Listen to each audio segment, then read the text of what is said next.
New Zealand एक ऐसी destination है जो रिसेंटली पाकिस्तानी स्टूडेंट्स के दरमियान काफ़ी पॉपुलर हो रही है। अगर आप न्यूजीलैंड पढ़ने के लिए जाना चाहते हैं तो वहाँ पे कौन सी अवेलेबल स्कॉलरशिप्स हैं जिसमें आपको अप्लाई करना चाहिए, वो तमाम डिटेल्स इस वीडियो में आप लोगों के साथ मैं शेयर करूँगा। असल में न्यूजीलैंड को लेकर अगर आप यूट्यूब पर थोड़ी रिसर्च भी करें तो अनफॉर्चुनेटली इसके ऊपर आपको ज़्यादा कंटेंट नहीं देखने को मिलता।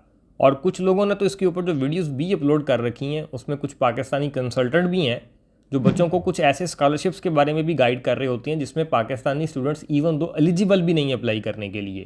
खैर, हमारा मकसद किसी को टारगेट करना नहीं है, लेकिन मैं आज इस वीडियो में आप लोगों को वो तमाम स्कॉलरशिप्स बताऊंगा जिसमें बीइंग अ पाकिस्तानी स्टूडेंट्स आप लोगों को अप्लाई करना चाहिए, और साथ में ये भी बताऊंगा कि वो स्कॉलरशिप में आपने अप्लाई कैसे करना है और उस स्कॉलरशिप को जीतने के लिए आप लोगों के पास कौन सी ऐसी टिप्स हैं जिसके ऊपर आपने काम करना है।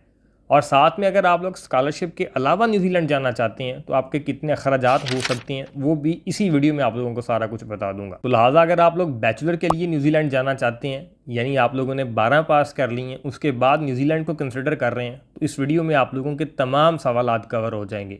इसी तरह से अगर आप लोगों ने बैचलर कंप्लीट कर लिया है, मास्टर्स के लिए न्यूजीलैंड जाना चाहते हैं, तो वहाँ पे आप लोगों के लिए जो भी अवेलेबल अपॉर्चुनिटीज़ हैं स्कॉलरशिप्स में और विदाउट स्कॉलरशिप्स, वो सारी कवर कर दूंगा। और इसी तरह से पीएचडी के लिए वहाँ पे जो भी अपॉर्चुनिटीज़ अवेलेबल हैं वो सारा कुछ इसी वीडियो में कवर हो जाएगा। होपफुली इसमें आपके तमाम ही सवालात कवर हो जाएंगे, लेकिन फिर भी अगर आपके कोई सवालात रह जाएं या मेरे से डायरेक्ट बात करना चाहें तो उसका तरीक़ाकार मैं वीडियो के लास्ट में बता दूंगा। चलिए चलते हैं अपनी वीडियो की जानब। सबसे पहले हम स्कॉलरशिप्स की बात करेंगे, और सबसे जो पहला स्कॉलरशिप न्यूजीलैंड में मैं आपको रिकमेंड करने जा रहा हूं जो करंटली अभी ओपन है, ये स्कॉलरशिप न्यूजीलैंड की एक one of the most prestigious institutes की तरफ से ऑफर होता है। मैं बात कर रहा हूँ यूनिवर्सिटी ऑफ ओटागो की। ये ऐसी यूनिवर्सिटी है जिसमें अभी करंटली स्कॉलरशिप्स ओपन है और आप इसमें अप्लाई कर सकते हैं without any kind of application fee, और बगैर आइलेट्स और टॉफल के यहाँ पे आप अभी अप्लाई कर सकते हैं। वीडियो की डिस्क्रिप्शन में लिंक मौजूद है जिस पे क्लिक करेंगे तो आप इस पेज पे आ जाएंगे। अब ये यूनिवर्सिटी का ऑफिशियल पेज है, यानी ऑफिशियल वेबसाइट है। इसके ऊपर जो स्कॉलरशिप्स फॉर इंटरनेशनल स्टूडेंट्स हैं वो यहाँ पे लिखे हुए हैं। इसमें सबसे पहले हम बैचलर वालों की बात करेंगे, देन मास्टर्स वालों की, और फिर पीएचडी वालों की। अब बैचलर वालों के लिए सबसे पहले जो स्कॉलरशिप है इसमें पाकिस्तानी कैंडिडेट्स एलिजिबल नहीं है, यहाँ आप अप्लाई नहीं कर सकते। लेकिन बैचलर की यहाँ पे टोटल 3 स्कॉलरशिप्स हैं। इस पहली में अप्लाई नहीं कर सकते, बाकी 2 में आप कर सकते हैं। दूसरी स्कॉलरशिप जो यहाँ पे जो लिखी हुई है वो मैं आपको अभी स्क्रॉल कर रहा हूँ वेबसाइट पे, ये वाइस चांसलर स्कॉलरशिप। अब ये वो स्कॉलरशिप है जो न्यूजीलैंड की one of the most popular scholarship है, लेकिन ये एक पार्शली फंडेड स्कॉलरशिप है। यहाँ पे आप लोगों को $10,000 की जो फ़ी है वो माफ़ कर दी जाती है एनुअल फ़ी में से। यानी कि अगर आप किसी सब्जेक्ट में अप्लाई कर रहे हैं और उसकी टोटल फ़ी है $12,000, तो उसमें से $10,000 जो है वो आपकी माफ़ कर दी जाएगी, और बाकी $2,000 आपको अगेन देने पड़ेंगे। इसमें किसी किस्म की अकामोडेशन नहीं है, इसमें किसी तरह के आपके बाकी अखराजात कवर नहीं किए जाते। हम इस वीडियो में किसी भी चीज़ को ग्लैमराइज करके नहीं बताएंगे, जो एक्चुअल चीज़ें हैं वही आप लोगों के साथ शेयर की जाएंगी। अब इस स्कॉलरशिप में आपको अप्लाई करना चाहिए या नहीं करना चाहिए मैं अभी थोड़ी देर तक डिस्कस करता हूँ। उससे पहले हम एक दूसरी स्कॉलरशिप जो बैचलर वालों के लिए one of the most popular scholarship है, लेकिन पूरे न्यूजीलैंड में इससे अच्छी स्कॉलरशिप आप लोगों को बैचलर वालों के लिए नहीं देखने को मिलेगी। ये इनकी जो दूसरी स्कॉलरशिप है एकेडमिक एक्सीलेंस के नाम से आपको यहाँ पे देखने को मिलती है। यहाँ पे $35,000 तक आपकी फ़ी माफ़ होगी, यानी अगर आपकी सब्जेक्ट की फ़ी इसके अंडर आती है तो सारी फ़ी आपकी माफ़ हो जाएगी, और उसके साथ साथ पहले साल की अकामोडेशन भी इसमें कवर हो रही है। तो ये वो स्कॉलरशिप है जो आपको पूरे न्यूजीलैंड में किसी भी और यूनिवर्सिटी में देखने को नहीं मिलती। अब बात करते हैं कि इन दोनों में से किस स्कॉलरशिप में आपको अप्लाई करना चाहिए। अब यहाँ से बाहर आप लोगों को सबको पता चल ही चुका होगा कि दूसरी ऐसी स्कॉलरशिप है जिसमें बैचलर में आप लोगों को अप्लाई करना चाहिए, लेकिन क्या ये स्कॉलरशिप भी एनफ है? इसमें भी आपके सारे अखराजात कवर हो जाएंगे? अगेन एंड अगेन ये भी सब्जेक्ट टू सब्जेक्ट चीज़ें वेरी करेंगी, कैसे अभी समझाता हूँ, लेकिन उससे पहले मास्टर्स वालों के लिए भी हम अवेलेबल अपॉर्चुनिटीज़ देख लें। तो मास्टर्स वालों के लिए भी यहाँ पे जो स्कॉलरशिप रिकमेंडेड है वो 2 हैं। एक तो यहाँ पे ये अगेन एक स्कॉलरशिप है जो सबसे पहला स्कॉलरशिप है, उसमें अगेन पाकिस्तानी कैंडिडेट्स एलिजिबल नहीं है। लेकिन ये जो दूसरा स्कॉलरशिप है जो वाइस चांसलर्स के नाम से है, इसमें अगेन $10,000 की जो फ़ी है वो आप लोगों की माफ़ की जाएगी। सेम बेनिफिट हैं जो बैचलर वालों के लिए हैं, तो इसमें एक आप अप्लाई कर सकते हैं। और दूसरा यहाँ पे जो स्कॉलरशिप है वो है मास्टर्स रिसर्च स्कॉलरशिप। ये भी आप कह लें कि मास्टर्स लेवल पे सबसे बेहतर स्कॉलरशिप है न्यूजीलैंड की। इसमें आप लोगों को $18,000 का स्टाइपेंड देखने को मिलता है एनुअल।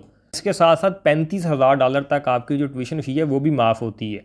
तो ये भी one of the finest option है जो मास्टर्स में आपको देखने को मिलती है। लेकिन यहाँ पे मास्टर्स दो तरह से होता है, एक होता है रिसर्च बेस्ड मास्टर्स और एक होता है यहाँ पे कोर्स वर्क बेस्ड। तो अगर आप लोग कोर्स वर्क बेस्ड जो मास्टर्स स्कॉलरशिप है उसमें अप्लाई करेंगे तो उसमें सिर्फ $10,000 की फ़ी आपकी माफ़ होगी, इसके अलावा कोई बेनिफिट देखने को नहीं मिलेंगे। अब यहाँ पे आपको कहाँ अप्लाई करना है, कहाँ नहीं अप्लाई करना, इसका फैसला आपका होगा। पहले आपने अपनी सब्जेक्ट लिस्ट पे आना है। ये जो लिंक है ये भी मैं आपको डिस्क्रिप्शन में दे दूंगा, जैसे उस पर क्लिक करेंगे तो ये तमाम वो सब्जेक्ट हैं, तमाम वो डिग्रियाँ यहाँ पे जो ऑफ़र करवाई जा रही हैं, इनमें से कुछ आपको बैचलर लेवल पे देखने को मिलेंगे, कुछ मास्टर्स लेवल पे, कुछ पीएचडी लेवल पे। तो मिक्स है सारा, ये आपको एक एक ओपन करके देखने को मिलेगा, फिर ही आपको चीज़ें समझ आएंगी।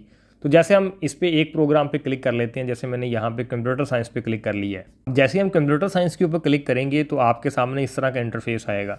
अब यहाँ पे आपने नीचे आ जाना है और आपने प्रोग्राम डिटेल देखनी है। सबसे पहले तो यहाँ पे आप लोगों को ये कोर्स आउटलाइन दिखाई गई है जो यहाँ पे आप पढ़ोगे। हमारा अभी फिलहाल कोई मकसद नहीं है, हमने अभी फ़ी एंड स्कॉलरशिप वाले जो पोर्शन उस पर क्लिक करना है। जैसे क्लिक करेंगे तो आपके सामने ये न्यूजीलैंड डॉलर में फ़ी नज़र आ रही है कि इंटरनेशनल कैंडिडेट्स की कितनी फ़ी है। यहाँ पे $47,000 जो है वो फ़ी है। अगर आप पहले स्कॉलरशिप में अप्लाई करते हैं $10,000 वाले में तो देख लें सिर्फ $10,000 आपका माफ़ होगा, बाकी आपको पे करना पड़ेगा। और इसी तरह से अगर आप सेकंड अपॉर्चुनिटी में अप्लाई करते हैं, सेकंड स्कॉलरशिप में जिसमें $35,000 आपका माफ़ है, तो आपको बाकी पे करने पड़ेंगे। अब न्यूजीलैंड डॉलर जो है वो उसकी वैल्यू कम है, आपने गूगल कर लेना करेंसी का, तो आपको समझ आ जाएगा कि आपको कितने पैसे चाहिए एनुअल यहाँ पे बैचलर करने के लिए। लेकिन ये कंप्यूटर साइंस की बात कर रहा हूँ, आप किसी और प्रोग्राम में जाएंगे तो हो सकता है उसकी फ़ी कम हो, उसमें आपको कम पैसे लगें। इस तरह से मास्टर्स के प्रोग्राम भी एक एक आपने चेक करने हैं। मास्टर्स में कम फ़ी है तो उसमें तो आपको सारा कुछ कवर हो जाएगा। बैचलर में जो है वो आपको प्रोग्राम टू प्रोग्राम वैरी करेगी चीज़ें। ये जो कंप्यूटर साइंस है ये सबसे हाईली एक्सपेंसिव यही प्रोग्राम है, बाकी से कम ही आपको मोस्टली देखने को मिलेंगे। तो बहरहाल आपने ऐसे प्रोग्राम देख लेने हैं, तो फिर आप ये फैसला कर पाओगे कि आपको कहाँ अप्लाई करना और कितनी आपकी कॉस्ट इसमें मज़ीद इन्वॉल्व होगी। बाकी न्यूजीलैंड में साथ में जॉब अलाउ होती है, आप काम कर सकते हैं, आप इजीली अपने अखराजात मैनेज कर सकते हैं। अगर आपको ये $35,000 वाली स्कॉलरशिप मिल जाए तो मेरे ख्याल में ये one of the finest option है आपके लिए बैचलर लेवल पे। इतना खर्चा आपका पाकिस्तान में भी हो जाना जो वहाँ पे जाके होना है। तो बहरहाल ये एक स्कॉलरशिप है जिसमें आप अप्लाई कर सकते हैं यूनिवर्सिटी ऑफ ओटागो में। अप्लाई कैसे करना है वो भी थोड़ा सा बताता हूँ, लेकिन उससे पहले हम पीएचडी की तरफ आते हैं। पीएचडी यहाँ पे बिल्कुल एक डिफरेंट सिनेरियो है। पीएचडी अगर आप यहाँ पे बगैर स्कॉलरशिप के भी करें तो तकरीबन 9 से $10,000 एनुअल आपकी फ़ी है। यानी फ़ी उसकी वही आपको पे करनी पड़ती है जो डोमेस्टिक फ़ी इनकी होती है, यानी जो एक न्यूजीलैंड में मौजूद आदमी है जो फ़ी वो पे कर रहा है वही फ़ी एक इंटरनेशनल कैंडिडेट पे कर रहा होता है। अब $9,000 पर एनुअल आपने फ़ी पीएचडी के लिए देनी है, और ये भी कोई इतनी ज़्यादा हाई फ़ी नहीं है। लेकिन इसमें यह है कि आपको बैंक स्टेटमेंट साथ मैनेज करनी पड़ती है, तो तकरीबन काफ़ी अखराजात आपके इसमें भी हो जाते हैं पीएचडी में। लेकिन पीएचडी में मोस्टली जितनी भी इनकी यूनिवर्सिटीज़ हैं, मैं कुछ चंद एक जो मोस्ट फेमस यूनिवर्सिटीज़ उनके नाम यहाँ पे लिख देता हूँ जिसमें आपको पीएचडी में लाजमी अप्लाई करनी चाहिए, जिसमें से ये यूनिवर्सिटी ऑफ ओटागो भी एक यूनिवर्सिटी है। लिहाजा इन शॉर्ट ये कि अगर आप पीएचडी के लिए अप्लाई करेंगे तो आपके स्कॉलरशिप लगने के सबसे हाई चांसेस हैं। इसमें आपको किसी भी किस्म की कोई भी ट्यूशन फ़ी नहीं देनी होगी, सारी ट्यूशन फ़ी आपकी वेव ऑफ हो जाएगी, और कुछ स्कॉलरशिप में आपको साथ में बाकी दीगर बेनिफिट भी देखने को मिलेंगे। यानी न्यूजीलैंड एक अट्रैक्टिव प्लेस है पीएचडी कैंडिडेट्स के लिए। लेकिन यहाँ पे पीएचडी के लिए इनरोल होने के लिए प्रोसेस क्या है, इसमें दो तरीके हैं अप्लाई करने के। आप सबसे पहले हम यूनिवर्सिटी ऑफ ओटागो की ही बात करेंगे। आप इसमें मास्टर्स में अप्लाई करना चाहते हैं, बैचलर में करना चाहते हैं या पीएचडी में, प्रोसेस तकरीबन सेम ही है। वेबसाइट यही है जिस पे आपने अप्लाई करना है। तो जैसे अभी हमने ये कंप्यूटर साइंस का प्रोग्राम खोला हुआ जिसमें भी आपने अप्लाई करना हो, मास्टर्स और पीएचडी के जो डायरेक्ट लिंक है मैं डिस्क्रिप्शन में छोड़ दूंगा। आप जैसे क्लिक करोगे तो मास्टर्स लेवल पे आ जाओगे और पीएचडी लेवल पे आ जाओगे। अब अप्लाई यहाँ पे कैसे करना है आपने, तो अप्लाई करने के लिए आपने यहाँ पे पहले अपना प्रोग्राम जो भी आपने पहले फाइनलाइज कर लेना, आपने यहाँ से अपने प्रोग्राम दे के जिस भी प्रोग्राम में आपने अप्लाई करना है, जैसे उसके ऊपर क्लिक करेंगे तो साथ में आपको अप्लाई नाउ का बटन नजर आ रहा है, उस पर आपने क्लिक करना है तो इस तरह का इंटरफेस आपके सामने आ जाएगा। सबसे पहले उन्होंने आपसे इंटेक पूछनी है कि आप किस इंटेक में अप्लाई कर रहे हैं, तो 2026 और 27 जो आपका दिल करे आप उसमें अप्लाई कर सकते हैं।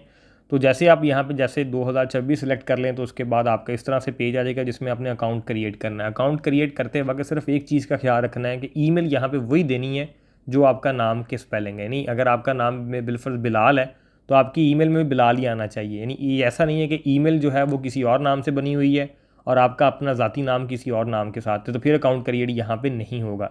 तो अकाउंट जस्ट क्रिएट करना और एक सिंपल सा फॉर्म है जो आपने यहाँ पे फिल करना है। लेकिन यहाँ पे जो सबसे इंपॉर्टेंट चीज़ है, फार्म के कुछ मैं यहाँ पे चीज़ें आपको दिखा भी रहा हूँ। अब मैं अगर एक एक चीज़ यहाँ पे बताऊँगा तो काफ़ी लंबी हो जाएगी वीडियो, बाकी सारा कुछ ईजी है।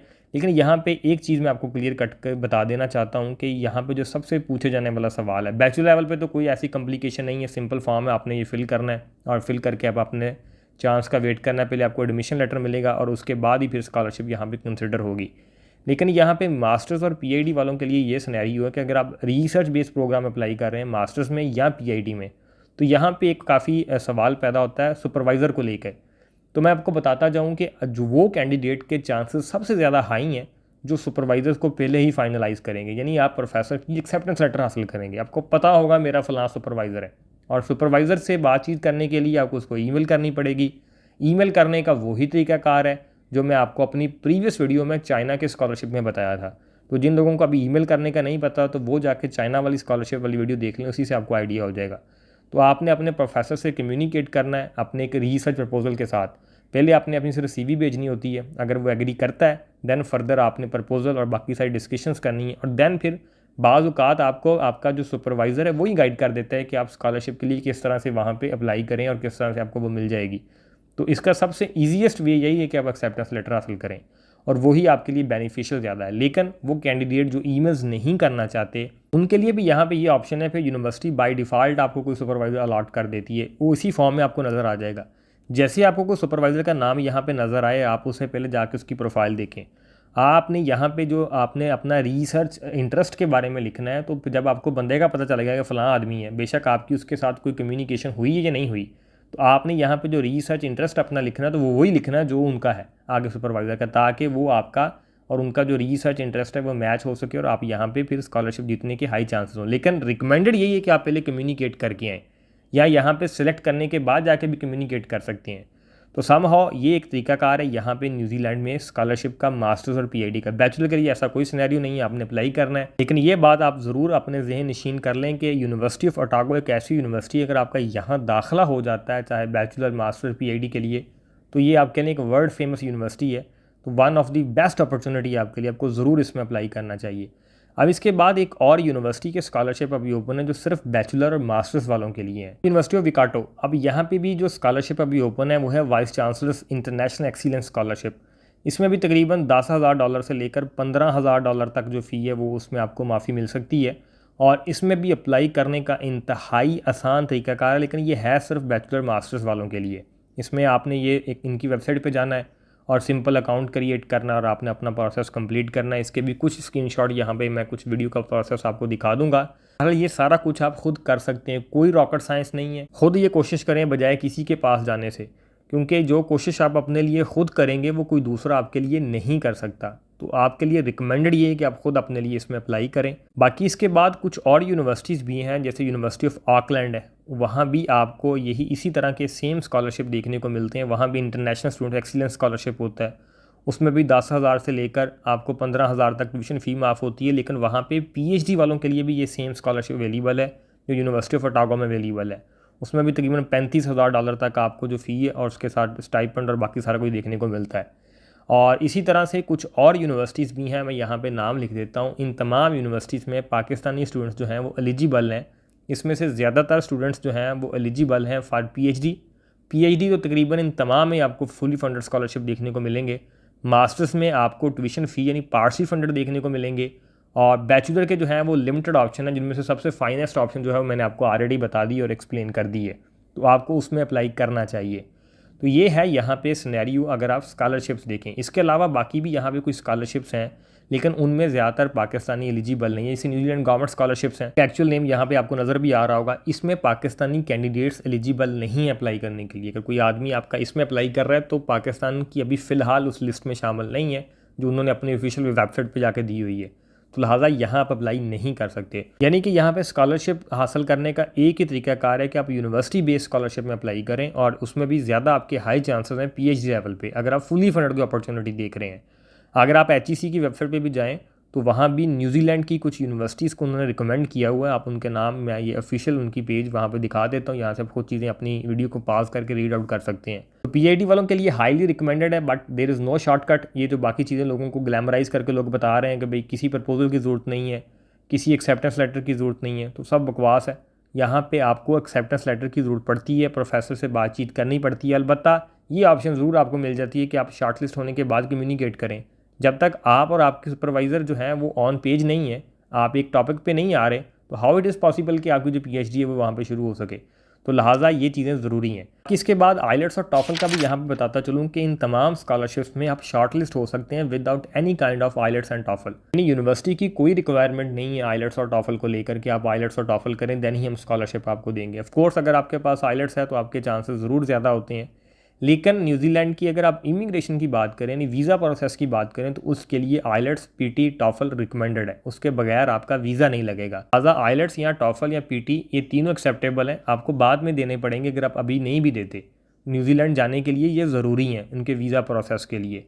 होपफुली ये स्कॉलरशिप्स को लेकर आपको चीज़ क्लैरिटी आ चुकी होगी। अब बात करते हैं कि अगर आपने यहाँ पे सेल्फ फाइनेंस पे पढ़ना है, यानी खुद अखराजात करके जाना है, और यहाँ पे ये भी बताता चलूँ चाहे स्कॉलरशिप में जाएं या विदाउट स्कॉलरशिप जाएं, स्पाउस का जो प्रोसेस है वो भी कोई मुश्किल नहीं है, पैसे लगते हैं, उनको कोई इतराज़ नहीं है। सेल्फ फाइनेंस की बात करें तो बैचलर यहाँ पे 3 जगह पे ऑफ़र किया जाता है, यानी कि यहाँ पे यूनिवर्सिटी बेस पे भी अप्लाई कर सकते हैं, उसके बाद इनके वोकेशनल इंस्टीट्यूट्स होते हैं वहाँ भी आप अप्लाई कर सकते हैं बैचलर के लिए, और इनके कुछ प्राइवेट सेक्टर के कॉलेजेस भी हैं वहाँ भी आप अप्लाई कर सकते हैं। तो सेल्फ फाइनेंस पे सबसे सस्ता जो चीज़ आपको कॉस्ट करती है वो आपके इनके कॉलेजेस हैं, और कॉलेजेस भी यहाँ पे 2 तरह के हैं। कुछ में आपको ऑन कैंपस क्लासेस देखने को मिलती हैं, कुछ ऑनलाइन पढ़ाते हैं। तो आप अगर ऑनलाइन वाले सिस्टम में जाएंगे तो आपको फ़ी वहाँ पे कम देखने को मिलेगी, लेकिन इतनी कम नहीं होती। ऑलमोस्ट करोड़ के करीब आप लोगों को बैंक स्टेटमेंट चाहिए होती है, और उसके बाद आपने फ़ी भी देनी है और बाकी सारा स्टफ़ है। इतना अखराजात बैचलर लेवल पे होते हैं। तो बैचलर तो कभी भी रिकमेंडेड नहीं है यहाँ पे सेल्फ फाइनेंस पे, अनटिल एंड अनलेस कि आपके पास पैसे बड़े ज़्यादा हों।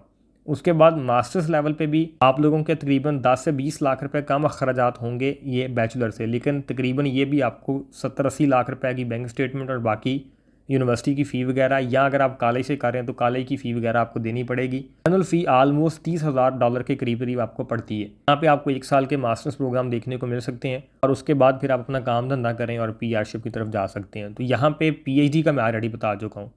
तो अगर आपने सेल्फ फाइनेंस पे जाना हो तो मेरी तरफ से यहाँ पे रिकमेंडेड क्या है, जो मेरा अपना ज़ाती एक्सपीरियंस है या जो चीज़ें मैंने रिसर्च की हैं, तो मास्टर्स लेवल आपके लिए रिकमेंडेड है, क्योंकि एक डिग्री छोटी होती है, और दूसरा ये कि वो इतनी डिफ़िकल्ट नहीं है न्यूजीलैंड में, इजीली वो हो जाता है सारा कुछ मैनेज, अगर आपके पास पैसे इतने ज़्यादा हैं। तो बैचलर इस वजह से रिकमेंडेड नहीं है, सेल्फ फाइनेंस पे अखराजात बहुत ज़्यादा हैं, और इससे बेहतर आपको इतने पैसों में और बहुत कुछ मिल जाता है।